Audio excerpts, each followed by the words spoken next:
Hi hello ನಮಸ್ಕಾರ. So ಇಲ್ಲಿವರೆಗೂ ನಾವು ಪರ್ಸೆಂಟೇಜಸಲ್ಲಿ ಹಲವಾರು ಮಾಡೆಲ್ ಟೈಪ್ಸ್ ಆಫ್ ಕ್ವಶನ್ಸ್ ನೋಡಿದ್ವಿ. ನಮ್ಗೆ ಇನ್ನೊಂದು ಕೆಲವೊಂದು ಮಾಡೆಲ್ ಟೈಪ್ಸ್ ಆಫ್ ಕ್ವಶನ್ಸ್ ಬರುತ್ತೆ, ಅದನ್ನು ನಾವು ಈ ಒಂದು ವಿಡಿಯೋದಲ್ಲಿ ನೋಡೋಣ. ಇದಕ್ಕಿಂತ ಮುಂಚೆ ನಾನೊಂದು ಮಾತು ಹೇಳ್ಬೇಕು. ಏನಂತ ಅಂದರೆ, ನೀವೊಂದು ಬರೀ ಈಗ ನಾವು ಒಂದು 16ನೇ ವೀಡಿಯೋ ಬರೀ ಇನ್ನು 16 ವೀಡಿಯೋಸ್ ನೋಡಿದ್ದೀರಾ ಅಷ್ಟೇ, ಇನ್ನು 15 ವೀಡಿಯೋಸ್ ನೋಡಿದ್ದೀರಾ. ಸೊ ಈ 15 ವೀಡಿಯೋಸ್ ನೋಡಿ ಪರ್ಸೆಂಟೇಜಸಲ್ಲಿ ಒಂದು 7-8 ಆಗೈತೆ. ಸೊ ಈ 7-8 ವೀಡಿಯೋಸಿಂದ ನೀವು ಹೋಗ್ಬಿಟ್ಟು ಬೇರೆ ಕಡೆ ಎಲ್ಲರೂ ನನಗೆ ಟೆಕ್ಸ್ಟ್ ಬುಕ್ ಆ್ಯಪಲ್ಲಿ ಅಥವಾ ವೆಬ್ಸೈಟಲ್ಲಿ ನಾನು ಟೆಕ್ಸ್ಟ್ ಬುಕ್ ಆ್ಯಪಲ್ಲಿ ಪ್ರಾಕ್ಟೀಸ್ ಮಾಡ್ತಾಯಿದ್ದೀನಿ, ನಂಗೆ ಅರ್ಥನೇ ಆಗ್ತಿಲ್ಲ ಅಂತಂದರೆ ಅರ್ಥ ಆಗಲ್ಲ. ಯಾಕೆ ಅರ್ಥ ಆಗುತ್ತೆ? ನಾನು ಫಸ್ಟಿಂದನೇ ಹೇಳ್ತಾ ಇದ್ದೀನಿ, ಮ್ಯಾಥ್ಸ್ ಅನ್ನೋದು, ಆ್ಯಪ್ಟಿಟ್ಯೂಡ್ ಅನ್ನೋದು ಬರೀ 1 ವೀಡಿಯೋ 2 ವೀಡಿಯೋಯಿಂದ ನೋಡಿದ್ರೆ ಬರೋಲ್ಲ. ನಮಗೆ ಈ ಪರ್ಸೆಂಟೇಜಸ್ ಅನ್ನೋದು ಪ್ರಾಫಿಟ್ ಆ್ಯಂಡ್ ಲಾಸಲ್ಲಿ ಕೂಡ ಬರುತ್ತೆ, ಸಿಂಪಲ್ ಇಂಟ್ರೆಸ್ಟಲ್ಲಿ ಕೂಡ ಬರುತ್ತೆ. ನಮಗೆ ಒಂದೊಂದು ವೀಡಿಯೋಸ್ನ ನೋಡ್ತಾ ನಮಗೆ ಬೇರೆ ಟಾಪಿಕ್ ಕೂಡ ಕಲ್ತ್ಕೊತ ಎಲ್ಲ ಟಾಪಿಕ್ ಕಲ್ತಾದ್ಮೇಲೆ ನಮಗೆ ಆ್ಯಪ್ಟಿಟ್ಯೂಡ್ ಅನ್ನೋದು ಈಸಿ ಆಗುತ್ತೆ. ಬರೀ ಪರ್ಸೆಂಟೇಜಸನ್ನು ನೋಡಿದ ತಕ್ಷಣ ಪರ್ಸೆಂಟೇಜಸಲ್ಲಿ ಇರೋ ಕ್ವಶನ್ಸ್ ಎಲ್ಲ ಮಾಡಬೇಕು ಅಂತಂದರೆ ಅದು ಆಗಲ್ಲ. ಸೊ ಅದಕ್ಕೋಸ್ಕರ ನಾನೇನು ಹೇಳ್ತಾಯಿದ್ದೀನಿ ಅಂತಂದರೆ, ಫಸ್ಟ್ ಎಲ್ಲ ವೀಡಿಯೋಸ್ ಒಂದು ಕಡೆಯಿಂದ ನೋಡ್ಕೊಂಡು ಹೋಗಿ, ಅದಾದಮೇಲೆ ಪ್ರಾಕ್ಟೀಸ್ ಮಾಡಿ. ಇವಾಗ ಈ ವಿಡಿಯೋ ನೋಡ್ತೀರಿ, ಈ ವಿಡಿಯೋ ನೋಡಿದ ತಕ್ಷಣ ಪ್ರಾಕ್ಟೀಸ್ ಮಾಡೋಕ್ಕೆ ಹೋಗ್ತೀರಾ, ಬರಲ್ಲ ಅದು. ಹಂಗೆ ಮ್ಯಾಥ್ಸಲ್ಲಂತೂ ಬರೋದೇ ಇಲ್ಲ. ರೀಸನಿಂಗ್ ಅಂದರೆ ಅದು ಬೇರೆ, ರೀಸನಿಂಗ್ ಬೇರೆ, ರೀಸನಿಂಗಲ್ಲಿ ಮಾಡ್ಬೋದು ಆ ಥರ. ಈ ಥರ ಪರ್ಸೆಂಟೇಜಸ್ಸಲ್ಲ ಆ ಥರ ಆಗಲ್ಲ, ಅಂದರೆ ಆ್ಯಪ್ಟಿಟ್ಯೂಡಲ್ಲಿ ಆ ಥರ ಆಗಲ್ಲ. ಈ ಪರ್ಸೆಂಟೇಜಸ್ ನೋಡಿದ್ರು ಟ್ರೈ ಮಾಡಿ ಪ್ರಾಕ್ಟೀಸ್ ಮಾಡೋಕ್ಕೆ, ಬಟ್ ನಿಮಗೆ ಅದು 100% ನಿಮಗೆ ಬರಲೇಬೇಕು ಅಂತಂದರೆ ಸ್ವಲ್ಪ ಕಷ್ಟ. ಯಾಕಂದರೆ ನಿಮಗೆ ಬೇರೆ ಟಾಪಿಕ್ ಕಲ್ತ್ಕೊಂಡು ಆದಮೇಲೆ ನಿಮಗೆ ಈ ಒಂದು ಪರ್ಸೆಂಟೇಜಸ್ ಆಗಲಿ, ಬೇರೆ ಯಾವುದೇ ಆಗಲಿ, ಎಲ್ಲದು ಕೋರಿಲೇಟೆಡ್ ಆಗಿರುತ್ತೆ. ಸೊ ನಿಮಗೆ ಪರ್ಸೆಂಟೇಜಸ್ ಅನ್ನೋದು ಸಿಂಪಲ್ ಇಂಟ್ರೆಸ್ಟ್, ಕಾಂಪೌಂಡ್ ಇಂಟ್ರೆಸ್ಟ್ ಇನ್ನೂ ಬೇರೆ ಕಡೆನೂ ಬರುತ್ತೆ. ಸೊ ಅವಾಗ ಇನ್ನೂ ಈಸಿ ಆಗುತ್ತೆ. ಸೊ ಇವಾಗ ಕೆಲವೊಂದು ವೀಡಿಯೋಸ್ ನೋಡೋಣ, ಕೆಲವೊಂದು ಸಮ್ಸ್ ಮಾಡೋಣ, ನಿಮ್ಗಿನ್ನೂ ಅರ್ಥ ಆಗುತ್ತೆ. ಈ ವೀಡಿಯೋಸ್ ಈ ಸಮ್ ಮುಂಚೆನೂ ಮಾಡಿದ್ದೀವಿ, ಸ್ವಲ್ಪ ಎಕ್ಸ್ಟೆನ್ಷನ್ ಅಷ್ಟೇ. ಸೊ ಕ್ವಶನ್ ಬರ್ಕೊಳ್ಳಿ.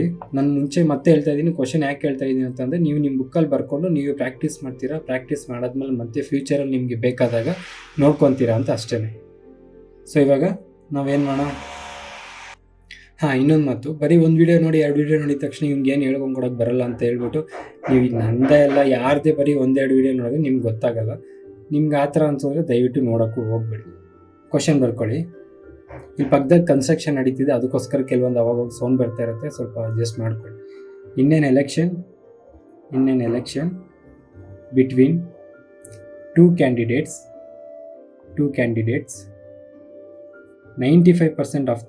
95% of the votes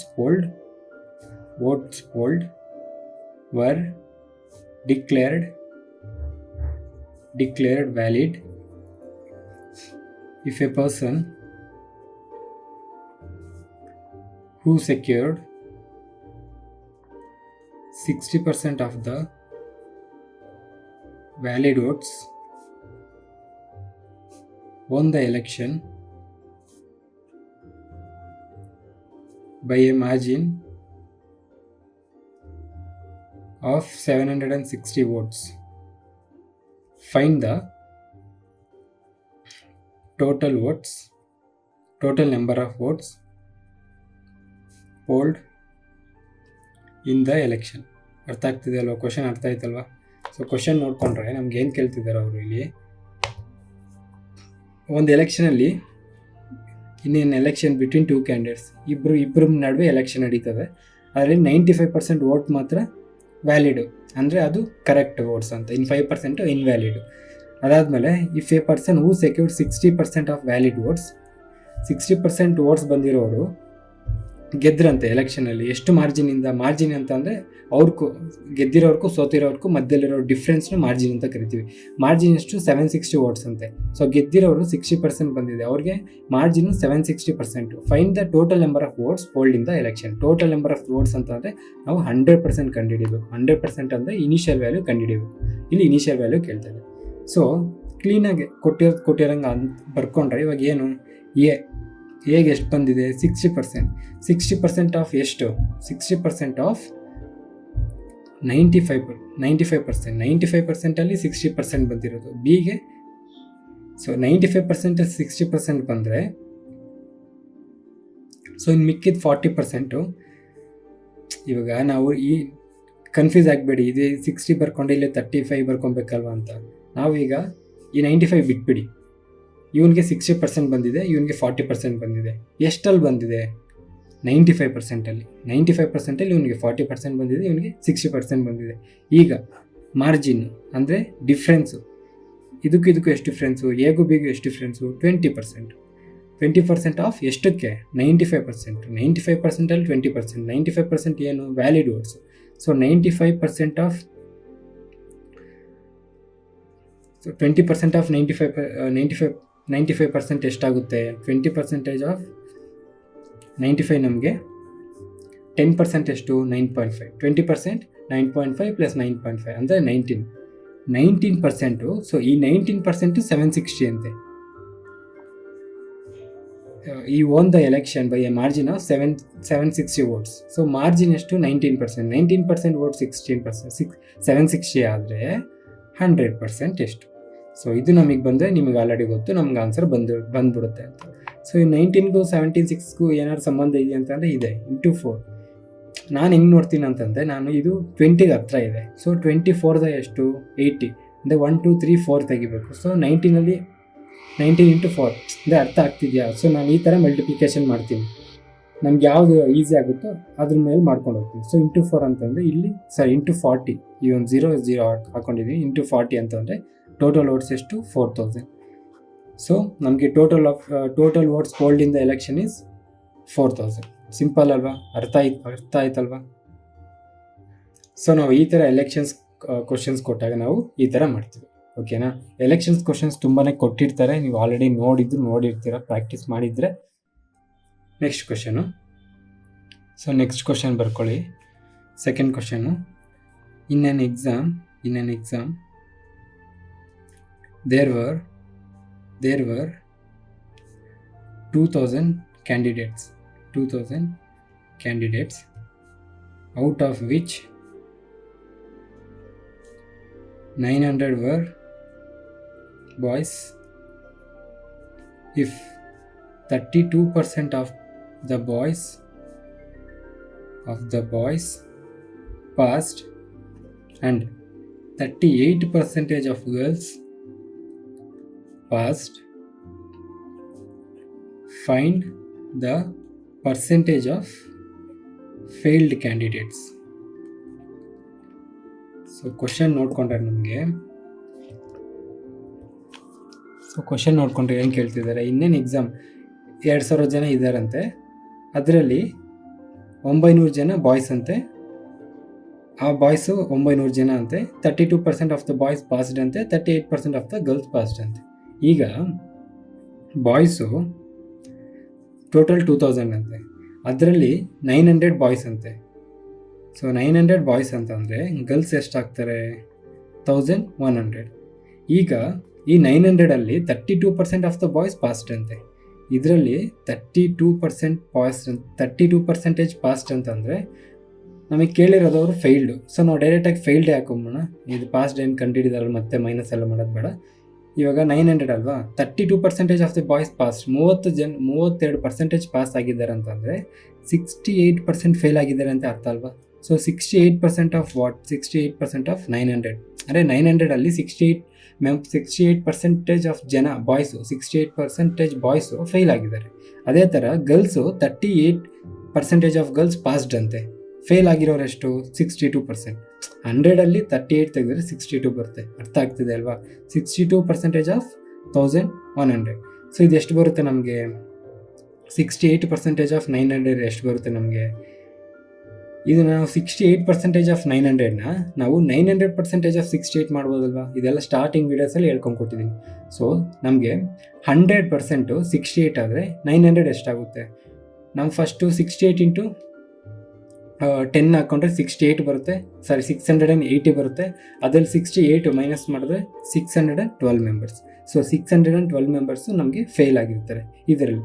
ಅದೇ ಥರ 62% ಆಫ್ 1100ನ ನಾವು 1100% ಆಫ್ 62 ಮಾಡಿದ್ರೆ ಸೊ 100% ಅನ್ನೋದು 62 ಆಗುತ್ತೆ. ಸೊ 1000% ಅನ್ನೋದು 620 ಪ್ಲಸ್ ಇನ್ನೊಂದು 100% ಅಂದರೆ 62. 620 ಪ್ಲಸ್ 62 682. ಸೊ ಇದು ಟೋಟಲ್ ಮಾಡಿದ್ರೆ ಎಷ್ಟು? 4 9 12 1294 ಮೆಂಬರ್ಸ್ ಫೇಲ್ ಆಗಿದ್ದಾರೆ.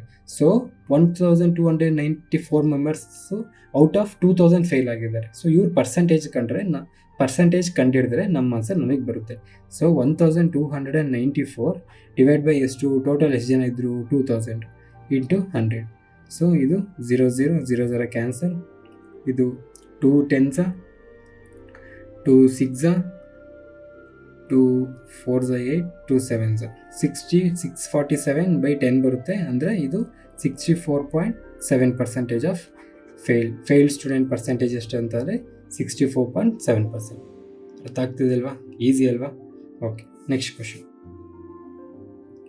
ಸೊ ನೆಕ್ಸ್ಟ್ ಕ್ವಶನ್ ಇದು ಆಲ್ರೆಡಿ ಮಾಡಿದ್ದೀವಿ, ಅದು ಒಂದು ಸಲ ಬರ್ಕೊಳ್ಳಿ. Two numbers are 20% and 30% of third number. How much percentage of first number is second number? So solution ಏನು ಅಂತಂದರೆ, ಇದು ಆಲ್ರೆಡಿ ಮುಂಚೆ ಮಾಡಿದ್ದೀವಿ. 2 numbers are 20% and 30% of third number ಅಂತೆ. ಸೊ ನಾವು ಥರ್ಡ್ ನಂಬರ್ನ ಇಲ್ಲಿ ABC ಅಂತ ತೊಗೊಂಡ್ರೆ, ಥರ್ಡ್ ನಂಬರ್ನ ನಾವು 100 ಅಂತ ತೊಗೊಂಡ್ರೆ, ಥರ್ಡ್ ನಂಬರ್ ಎಷ್ಟು ಅಂತ ಕೊಟ್ಟಿಲ್ಲ. ಸೊ 100 ಅಂತ ತೊಗೊಂಡ್ರೆ ನಾವು ಎನಿಥಿಂಗ್ ಪರ್ಸೆಂಟೇಜ್ ಫಸ್ಟಿಂದ ಹೇಳ್ತಾ ಇದ್ದೀನಿ, 100 ಅಂತ ತೊಗೊಂಡ್ರೆ ನಮಗೆಲ್ಲ ಈಸಿ ಆಗುತ್ತೆ ಅಂತ. So 2 numbers are 20% and 30% of third number ಅಂತ ಅಂದರೆ, ಥರ್ಡ್ ನಂಬರ್ 100 ಅಂತ ತೊಗೊಂಡ್ರೆ 2 ನಂಬರ್ಸ್ ಆರ್ 20% ಆ್ಯಂಡ್ 30%. ಸೊ ಎನ 20% ಅಂತ ತೊಗೊಂಡು ಬಿನ 30% ಅಂತ ತೊಗೊಂಡ್ರೆ, ಇಲ್ಲಿ ಪರ್ಸೆಂಟೇಜ್ ಬೇಡ, 20-30 ಅಂತ ತೊಗೊಳ್ಳಿ. ಈಗ next, how much percentage of ಅಂತ ಅಂದರೆ ಯಾವಾಗಲೂ ಡಿನಾಮಿನೇಟರ್ ಬರಬೇಕು ಅಂತ ಹೇಳಿದ್ದೀನಿ. How much percentage of first number is second number. Of ಯಾವಾಗಲೂ ನಮಗೆ ಡಿನಾಮಿನೇಟರ್ ಬರುತ್ತೆ, ಈಸ್ ಅನ್ನೋದು ಯಾವಾಗಲೂ ನಮಗೆ ನ್ಯೂಮರೇಟರ್ ಬರುತ್ತೆ. ಸೊ 30/20 × 100 ಅಂತ ಅಂದರೆ ಇದು ನಮಗೆ 3/2 ಅಂತ ಅಂದರೆ 150% ಬರುತ್ತೆ. ಅದೇ ನಮಗೆ ಕ್ವಶನಲ್ಲಿ how much percentage of second number is first number ಅಂತ ಕೊಟ್ಟಿದ್ರೆ, ಆವಾಗ ನಮಗೆ ಆಫ್ ಸೆಕೆಂಡ್ ನಂಬರ್ ಅಂತ ಅಂದರೆ ಆಫ್ ಸೆಕೆಂಡ್ ಅನ್ನೋದು 30 ಕೆಳಗಡೆ ಬರೋದು, 20 ಮೇಲ್ಗಡೆ ಬರೋದು, ಇಂಟು ಕ್ಯಾಲ್ಕುಲೇಟ್ ಮಾಡಿದರೆ ಇದು 2/3 ಅಂತ ಅಂದರೆ ನಮಗೆ ಇದು 66.66% ಬರುತ್ತೆ. ಸಿಂಪಲ್ಲೇನೆ, ಬಟ್ ಈ ಥರ ಕೊಟ್ಟಾಗ ಕನ್ಫ್ಯೂಸ್ ಆಗಬಾರ್ದು ಅಂತ ಹೇಳ್ತಾ ಇದ್ದೀನಿ ಅಷ್ಟೇ. ನೆಕ್ಸ್ಟ್, ಪರವಾಗಿಲ್ಲ ಗುರು, ಇವನ್ ವಿಡಿಯೋಸ್ ನೋಡಿ ಕೂಡ ನಾವು ಎಕ್ಸಾಮ್ ಬರೀಬೋದು ಅನ್ನೋ ನಂಬಿಕೆ ನಿಮಗೆ ಬಂದಿದ್ದರೆ ಒಂದು ಲೈಕೋ ಸಬ್ಸ್ಕ್ರೈಬ್ ಮಾಡಿದ್ರೆ ನಮಗೂ ಸ್ವಲ್ಪ ಮೋಟಿವೇಶನ್ ಸಿಗುತ್ತೆ. So next question, there are three numbers of which first number is 40% more than second number, and second number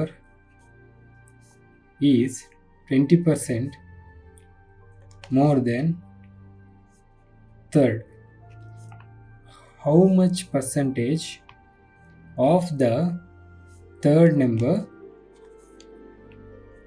is the first? ಇಲ್ಲಿ ಏನು ಕೊಟ್ಟಿದ್ದಾರೆ, ಸೇಮ್ ಪ್ರೀವಿಯಸ್ ಕ್ವಶನ್ ಮಾಡ್ದಂಗೆ ಸ್ವಲ್ಪ ಎಕ್ಸ್ಟೆನ್ಷನ್ ಅಷ್ಟೇ. there are three numbers of which first number is 40% more than second number. there are three numbers of which first number second ನಂಬರ್ಗೂ 40% ಜಾಸ್ತಿ ಅಂತೆ, second number third ನಂಬರ್ಗೂ 20% ಜಾಸ್ತಿ ಅಂತೆ. ಆ ಥರ ಜಾಸ್ತಿ ಆದಾಗ how much percentage of the third number is the first. Third ನಂಬರ್ಗೂ ಮತ್ತು ಫಸ್ಟ್ ನಂಬರ್ಗೂ ಏನು ಡಿಫ್ರೆನ್ಸು ಅಂತ, ಏನು ಪರ್ಸೆಂಟೇಜು ಅಂತ ಕೇಳ್ತಾ ಇದ್ದಾರೆ ಕ್ಯಾಲ್ಕುಲೇಷನ್ಸ್. ಸೊ ಇವಾಗ ನಾವು ABC ಅಂತ ತೊಗೊಂಡ್ರೆ ನಾವು ಲಾಸ್ಟಿಂದ ಬರೋಣ, ನಮ್ಗೆ ಈಸಿ ಆಗುತ್ತೆ. ಸೊ ಲಾಸ್ಟಿಂದ ಬಂದರೆ ಅಂದರೆ ಥರ್ಡ್ ನಂಬರಿಂದ ಬಂದರೆ ನಮ್ಗೆ ಯಾವ ನಂಬರ್ ಕೊಟ್ಟಿರಲ್ವೋ ಅದನ್ನು ನಾವು 100 ಅಂತ ತೊಗೊಂಡು ಅಲ್ಲಿಂದ ನಾವು ಕ್ಯಾಲ್ಕುಲೇಷನ್ ಮಾಡ್ಕೊಂಡವ್ರೆ ನಮಗೆ ಆನ್ಸರ್ ಈಸಿಯಾಗಿ ಬಂದ್ಬಿಡುತ್ತೆ. ಸೊ ಥರ್ಡ್ ನಂಬರ್ನ ನಾವು 100 ಅಂತ ತೊಗೊಳ್ಳೋಣ. ಸೊ ಥರ್ಡ್ ನಂಬರ್ ನಮಗೆ ಕೊಟ್ಟಿಲ್ಲ. there are three numbers of which first number is 40% more than the second number, second person is 20, second number is 20% more than the third. ಇದಕ್ಕೆ 20% ಜಾಸ್ತಿ ಅಂತೆ, ಅಂದರೆ ಇದು 120 ಆಗುತ್ತೆ. Next first number is 40% more than second number, ಅಂದರೆ ಇದು 160 ಆಗಲ್ಲ. ಡೈರೆಕ್ಟಾಗಿ ನಾವು ಇದನ್ನು 40 ಅಂತ ತಗೊಳಂಗಿಲ್ಲ. ಅಂದರೆ ಎಕ್ಸ್ಕ್ಯೂಸ್ ಮೀ. ಸೊ ಕ್ಯಾಲ್ಕುಲೇಷನ್ಸು ಈಗ C100ಅಲ್ಲಿದೆ, ಇದರಲ್ಲಿ ನಮಗೆ 20% ಆಫ್ 100 B ಆಗುತ್ತೆ. 20% ಆಫ್ 100 ಏನು 20, ಸೊ ಇದು 120 ಆಗುತ್ತೆ, ಇದು B. ಅದಾಗಿ ಮತ್ತೆ ಇದರಲ್ಲಿ ನಮಗೆ 40% ಆಫ್ ಬಿ ಅಂದರೆ 40% ಆಫ್ 120. 40% ಆಫ್ 120 ಏನಾಗುತ್ತೆ ನಮಗೆ 48 ಆಗುತ್ತೆ, ಅಂದರೆ ಇದು 168 ಆಗುತ್ತೆ. ಸೊ ಎ ಏನಾಗುತ್ತೆ ನಮಗೆ ಎ 168 ಆಗುತ್ತೆ. ಈಗ how much percentage of the third ಅಂತ ಕೊಟ್ಟಾಗ ಥರ್ಡ್ ಸಿ ಕೆಳಗಡೆ ಬರ್ಕೊತೀವಿ. ಫಸ್ಟ್ ನಂಬರ್ ಕೇಳಿರೋ of the third is the first, ಅಂದರೆ ಎ ಇಂಟು 100. ಅಂದರೆ ಎ ಅಂತ ಅಂದರೆ 168 ಡಿವೈಡ್ ಬೈ 100 ಇಂಟು 100. 100 ಕ್ಯಾನ್ಸಲ್ ಆಗುತ್ತೆ, 168% ಬರುತ್ತೆ. ನಮ್ಮ ಆನ್ಸರ್ 168%. ಈಸಿ ಅಲ್ವಾ? ಅರ್ಥ ಆಗ್ತಿದೆ ಅಲ್ವಾ? Okay, next question. So next question, of the three numbers ಈ ಕ್ವಶನ್ ಈ ಥರ ಬರೆಯೋದೇನು ಬೇಕಾಗಿಲ್ಲ ಅಂತ ಅಂದರೆ ಜಸ್ಟ್ ಫಾರ್ವರ್ಡ್ ಮಾಡ್ಕೊಳ್ಳಿ. The first number is 25% less than second number, and the second number is 60% more than the third. By how much percentage is the first number more or less than the third number? Okay, so ಇಲ್ಲಿ question ನೋಡಿದ್ರೆ ನಮಗೆ, so of the three numbers the first number ಅನ್ನೋದು 25% ಕಮ್ಮಿ ಇದೆ. ಯಾವುದಕ್ಕೆ? Second ನಂಬರ್ಗೆ first number 25% ಕಮ್ಮಿ ಇದೆ. And the second number 60% more than the third number. ಇಲ್ಲಿ ನಮಗೆ ಥರ್ಡ್ ನಂಬರ್ ಎಷ್ಟು ಅಂತ ಕೊಟ್ಟಿಲ್ಲ. ಸೊ ಥರ್ಡ್ ನಂಬರ್ ಕೊಟ್ಟಿಲ್ಲ ಅಂದಾಗ ನಾವು 100 ಅಂತ ಹಾಕೊಂತೀವಿ. ಸೊ ಸಿನ ನಾವು 100 ಅಂತ ಹಾಕೊಂಡ್ರೆ ಈಗೇನು ಕೇಳಿದ್ದಾರೆ, second number is 60% more than the third. ಇದು 60% ಆಫ್ 100. 60% ಆಫ್ 100 ಏನು? 60. ಸೊ 60 ಆ್ಯಡ್ ಮಾಡಿದ್ರೆ 160 ಆಗುತ್ತೆ. 160 ಯಾವುದು? ನಮಗೆ ಬಿ. ಈಗ the first number is 25% less than the second number, ಅಂದರೆ ಇಲ್ಲಿ ನಾವು ಮತ್ತೆ ಮೈನಸ್ ಮಾಡಬೇಕು. ಎಷ್ಟು ಮಾಡಬೇಕು? 25% ಆಫ್ 160 ಮಾಡಬೇಕು. ಸೊ 25% ಆಫ್ 160 ಅಂದರೆ 25%ನ ಅರ್ಧ 50% ಅಂತ ಅಂದ್ಕೊಂಡ್ರೆ ಇದು 80 ಮತ್ತೆ ಅರ್ಧ ಅಂತ ಅಂದ್ಕೊಂಡ್ರೆ 40. ಸೊ ಇದು 40 ಮೈನಸ್ ಮಾಡಬೇಕು. ಸೊ ನಮಗೆ ಎ ಅನ್ನೋದು 120% ಬರುತ್ತೆ. ಸೊ ನಮಗೆ ಎ ಬಂತು, ಬಿ ಬಂತು, ಸಿ ಬಂತು. ಎ ಎಷ್ಟು? 120, ಬಿ ಎಷ್ಟು? 160, ಸಿ ಎಷ್ಟು? 100. ಈಗೇನು ಕೇಳಿದ್ದಾರೆ, how much is the percentage is the first number more or less than ಅಂತ ಅಂದಾಗ ನಾನು ಹೇಳಿದ್ವಿ ಡಿನಾಮಿನೇಟರ್ ಹಾಕೊಬೇಕು. So then the third number ಅಂತ ಅಂದರೆ ದೆನ್ ಅಂತ ಅಂದರೆ ಥರ್ಡ್ ನಂಬರು ಏನು? 100. Third number C of the first number ಅಂತ ಕೇಳಿದ್ದಾರೆ. ಸೊ ಇದು ಎ ಇಂಟು 100 ಆಗುತ್ತೆ. ಸೊ ಸಾರಿ, ಇದು ಡಿಫ್ರೆನ್ಸ್ ಇಂಟು 100 ಆಗುತ್ತೆ. ಸೊ ಇದಕ್ಕೂ ಡಿಫ್ರೆನ್ಸ್ ಎಷ್ಟು? 20. So 20 divide by 100 into 100. So 100 cancel ಆಗುತ್ತೆ, ನಮಗೆ ಪರ್ಸೆಂಟೇಜು 20% ಬರುತ್ತೆ. ಅಂದರೆ ಇಲ್ಲಿ ನಮಗೆ ಮೋರ್ ಆರ್ ಲೆಸ್ ಅಂತ ಕೇಳಿದ್ದಾರೆ. ಇದಕ್ಕೂ ಏನು ಅಂತ ಕೇಳಿಲ್ಲ, ನಮಗೆ ಎಷ್ಟು ಪರ್ಸೆಂಟೇಜ್ ಮೋರ್ ಅಂತ ಕೇಳಿದ್ದಾರೆ. ಸೊ 100ಇಂದ 120 ಅಂತಂದರೆ 20% ಮೋರ್. ನಾವು ಲಾಸ್ಟ್ ವೀಡಿಯೋಲಿ ಇದಕ್ಕೂ ಏನು ರಿಲೇಷನ್ ಅಂತ ಕೇಳಿದರೆ, ಇದಕ್ಕೆ ಎಷ್ಟು ಡಿಫ್ರೆನ್ಸ್ ಅಂತ ಕೇಳಿದಾಗ ನಮಗೆ ನಾವು ಡೈರೆಕ್ಟಾಗಿ ಇದಕ್ಕೆ ರಿಲೇಷನ್ ನೋಡಿದ್ವಿ. ಇಲ್ಲಿ ನಮಗೆ ಮೋರ್ ಆರ್ ಲೆಸ್ ಅಂತ ಕೇಳಿದ್ದಾರೆ, ಅದಕ್ಕೋಸ್ಕರ ನಾನು ಡಿಫ್ರೆನ್ಸ್ ತಗೊಂಡಿದ್ದೀನಿ, ಕನ್ಫ್ಯೂಸ್ ಆಗಬೇಡಿ. ಓಕೆನಾ? ಇದೇ ಕ್ವಶನಲ್ಲಿ by how much percentage is the, ಇಲ್ಲಿ ಥರ್ಡ್ ನಂಬರ್ ಅಂತ ಕೊಟ್ಟು ಇಲ್ಲಿ third number is more or less than the first number ಅಂತ ಕೇಳಿದರೆ, ಅವಾಗ ನೀವೇನು ಮಾಡ್ತಾ ಇದ್ರಿ, ಇದು ಡಿಫ್ರೆನ್ಸ್ ನೋಡ್ತಾ ಇದ್ರಿ. ಯಾವುದಕ್ಕೆ? ಎಗೂ ಸಿಗೂ ಡಿಫ್ರೆನ್ಸ್ ಎಷ್ಟು? 20. Then the first. So then the first ಅಂತ ಅಂದರೆ ಎ ಕೆಳಗೆ ಹಾಕೊಬೇಕು. ಅಂದರೆ ಎ ಡಿನಾಮಿನೇಟರ್ 120 ಹಾಕೊತೀವಿ, ಡಿಫ್ರೆನ್ಸು 20 ಇರುತ್ತೆ. 20/120 ಅಂತ ಅಂದರೆ ನಮಗೆ 1/6 ಬರುತ್ತೆ. 1/6 ಅಂತ ಅಂದರೆ 16.66% ಲೆಸ್ ಬರೋದು. 16.66% ಲೆಸ್ ಬರೋದು ಯಾವಾಗ? Third number two first number ಅಂತ ಕೇಳಿದರೆ. ಓಕೆನಾ? ಬಟ್ ಈ ಆನ್ಸರಲ್ಲಿ ನಮಗೆ 20% ಮೋರ್, ಇದರಲ್ಲಿ 16% ಲೆಸ್. ಓಕೆನಾ? ಸೊ ಒಂದು ವೆನ್ ಡಯಾಗ್ರಾಮ್ ಕ್ವಶನ್ ಮಾಡೋಣ. ಅಂದರೆ ಅದನ್ನು ನಾವು ಈಗ ನಾರ್ಮಲಾಗಿ ಕ್ವಶನ್ಸ್ನ ವೆನ್ ಡಯಾಗ್ರಾಮಲ್ಲಿ ಕೂಡ ಕೆಲವೊಂದು ಸಾಲ್ವ್ ಮಾಡ್ಬೋದು. ನೀವು ರೀಸನಿಂಗಲ್ಲಿ ನೋಡಿದರೆ ವೆನ್ ಡಯಾಗ್ರಾಮ್ ಅಂತ ಒಂದು ಸಪ್ರೇಟ್ ಚಾಪ್ಟರ್ ಇತ್ತು, ಅದ್ರಲ್ಲಿ ಮಾಡಿದ್ವಿ. ಅದೇ ಥರ ಒಂದು ಕ್ವಶನ್ ಬರ್ಕೊಳ್ಳಿ. So in A college, so question ಬೇಡ ಅಂದ್ಕೊಳ್ಳೋರು ಫಾರ್ವರ್ಡ್ ಮಾಡಿಬಿಡಿ. In a college 40% of students pass in mathematics, 50% of students pass in Sanskrit, but 20% of fail in both. Find percentage of students passed in both. So question ಈ ಥರ ಕೊಟ್ಟಿದ್ದಾರೆ. ಈಗ ನಾವು ಇದಕ್ಕೆ when diagram ಹಾಕೋಣ. ಈಗ ನಮಗೆ ಎಷ್ಟು ಸಬ್ಜೆಕ್ಟ್ಸ್ ಕೊಟ್ಟಿದ್ದೀನಿ. College 40% of the students pass in maths. 40 ಜನ ಮ್ಯಾಥ್ಸಲ್ಲಿ ಪಾಸ್ ಆಗಿದ್ದಾರೆ, 40%. 50% ಸ್ಯಾನ್ಸ್ಕ್ರಿಟಲ್ಲಿ ಪಾಸ್ ಆಗಿದ್ದಾರೆ, 20% ಎರಡರಲ್ಲೂ ಫೇಲ್ ಆಗಿದ್ದಾರೆ. Find the percentage of students passed in both. ಎರಡೂ ಸಬ್ಜೆಕ್ಟಲ್ಲಿ ಪಾಸ್ ಆಗಿದವರು ಎಷ್ಟು ಅಂತ ಕೇಳ್ತಿದ್ದಾರೆ. ಸೊ ಇದು ನಾವು ಮ್ಯಾಥ್ಸ್ ಅಂದ್ಕೋಣ, ಇದನ್ನು ನಾವು ಸ್ಯಾನ್ಸ್ಕ್ರಿಟ್ ಅಂದ್ಕೋಣ. ಇದು ಸ್ಯಾನ್ಸ್ಕ್ರಿಟು, ಇದು ಮ್ಯಾಥ್ಸು. ಇದು ನಾವು ಮಧ್ಯದಲ್ಲಿರೋದು ಫೇಲ್ಡ್ ಅಂತ ತಗೋಣ. ಸೊ ಈಗ ಫೇಲ್ಡ್ ಪರ್ಸೆಂಟೇಜ್ ಎಷ್ಟು? 20, but 20% of fail in both, ಅಂದರೆ ಇದು 20 ಅಂತ ತಗೋಣ. ಇವಾಗ in a college 40% of the students pass in maths. ಈಗ ಪಾಸು ಫೇಲು, ಇದು ಮ್ಯಾಥ್ಸ್ ಅಂದ್ಕೋಣ, ಇದು ಸ್ಯಾನ್ಸ್ಕ್ರಿಟ್ ಅಂದ್ಕೋಣ. ಪಾಸ್ ಎಷ್ಟು ಅಂತಂದರೆ 40% ಪಾಸ್ ಆಗಿದೆ ಅಂತೆ. 40% ಪಾಸ್ ಆದರೆ 60% ಫೇಲ್ ಆದಂಗೆ ಅಲ್ವಾ?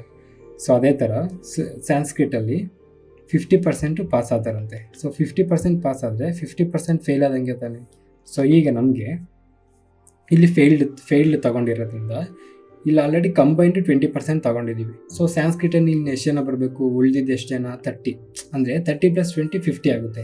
ಅದೇ ಥರ ಮ್ಯಾಥ್ಸಲ್ಲಿ ಎಷ್ಟು ಫೇಲ್ಡ್ ಎಷ್ಟು? 60. ಸೊ 60 ಅಂತಂದರೆ ಇಲ್ಲಿ ಎಷ್ಟು ತೊಗೊಬೇಕು? 40. ಅಂದರೆ 40 + 20 60 ಆಗುತ್ತೆ, 20 + 30 50 ಆಗುತ್ತೆ. ಬೋತ್ ಫೇಲ್ ಆದವರು ಎಷ್ಟು? 20 ಅಲ್ವಾ? ಸೊ 20% ಇಲ್ಲಿ ತಗೊಂಡಿದ್ದೀವಿ.